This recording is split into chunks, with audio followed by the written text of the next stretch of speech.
Invest obligasi di corporate apa di Sun ya?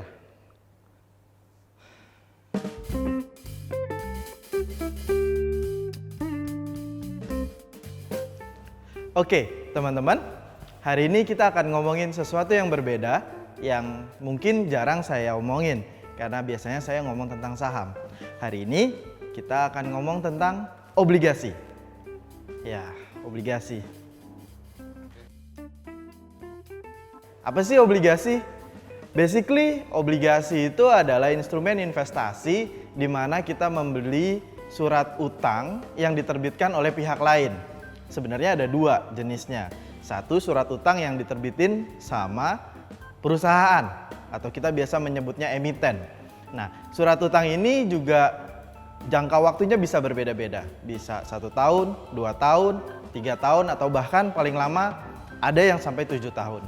Yang kedua adalah surat utang yang diterbitkan oleh pemerintah. Iya, pemerintah sendiri menerbitin surat utang.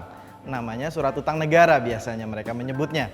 Dan tenornya juga kurang lebih hampir sama seperti surat utang yang diterbitkan oleh perusahaan. Bisa 1 tahun, bisa 3 tahun, atau paling lama bahkan sampai 15 tahun.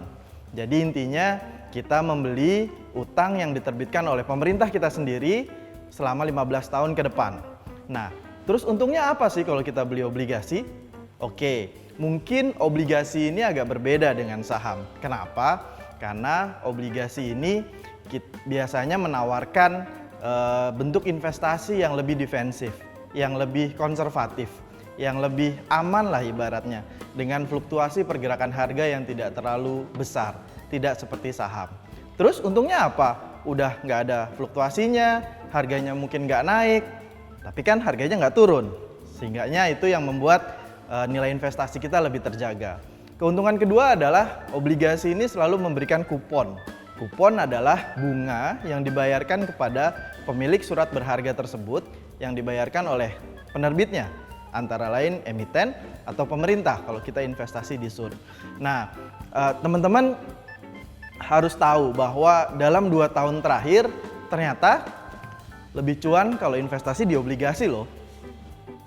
Padahal selama ini kita pikir yang namanya investasi di saham returnnya paling tinggi, tapi ternyata dalam 2 tahun terakhir return yang dihasilkan dari obligasi itu lebih tinggi daripada saham. Kenapa bisa begitu? Karena yang namanya obligasi itu relatif sensitif terhadap pergerakan suku bunga kita. Ya, suku bunga Bank Indonesia atau kita biasa menyebutnya BI rate. Dalam 2 tahun terakhir pergerakan BI rate relatif turun. Kenapa? Karena inflasi kita yang terjaga dan juga pergerakan suku bunga global yang juga turun. Hal ini membuat pergerakan harga obligasi relatif naik. Jadinya ya buat kita obligasi tidak hanya menjadi investasi yang relatif defensif, tapi juga memberikan keuntungan. Dan jangan lupa, lebih aman dan tidak berfluktuatif. So, nggak ada salahnya kita investasi di obligasi. Salam cuan.